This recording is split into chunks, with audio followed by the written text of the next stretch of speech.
Hey, good morning, guys. It's November 30th. Sorry, I'm a little bit unprepared today, but wanted to give you guys some feedback or some input into the chambers. He's in 1 Corinthians. I can't remember, 1:10. Yeah, 1:10, or maybe it's 2:10. The gist of the chapter of 1 Corinthians 1 or 2. If I could search it on my phone, I would. But anyway, sorry. He's talking about the grace, talking about the grace which he showed to me was not in vain.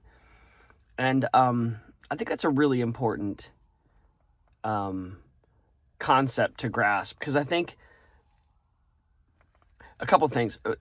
The grace that he shows mankind, unfortunately, in many people, and maybe you guys could challenge me doctrinally on this, or theologically, but is in vain. It's he shows grace, he forgives sins. The Bible declares that he forgave the sins. He was the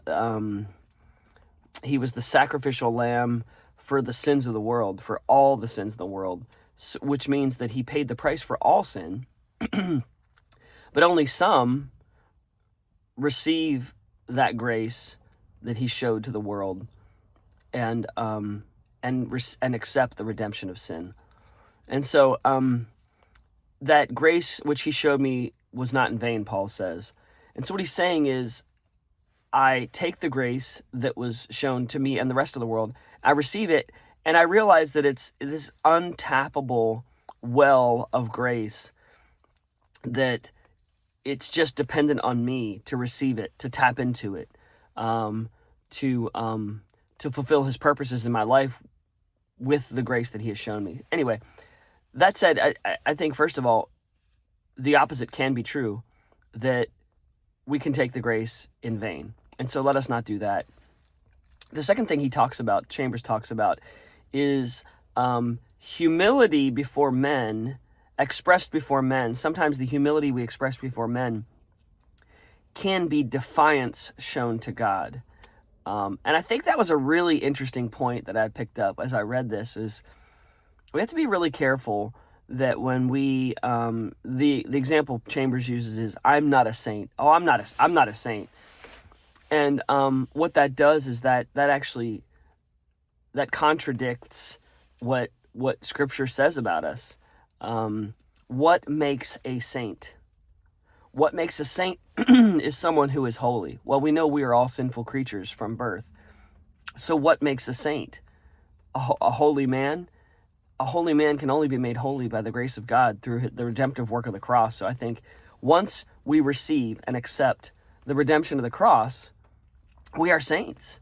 We are holy and we are saints. And so I think that example that he gives is that I'm not a saint, is a defiance to Scripture, and to the declaration of God himself about us and over us, is a really interesting point. And I think sometimes we just want to be a feigned humility, F-E-I-G-N-E-D. Feigned humility is something that is, I don't want to overstate it, but an offense to God.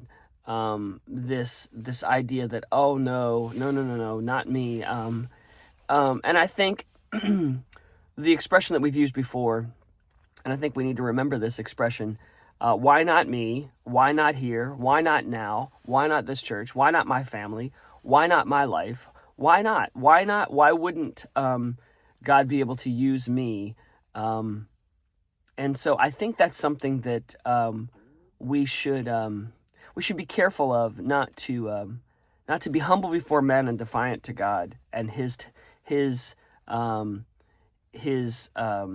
the things that he speaks into our lives or over our lives. So anyway, that's all I got for today.